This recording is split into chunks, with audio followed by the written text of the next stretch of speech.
et vaid igavesti kestaks elu ime.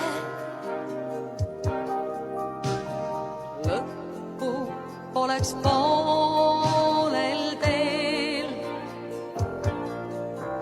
ja et aasta pärast taas, kui on äärilumed maas, saaks me öelda neid sõnu ikka veel.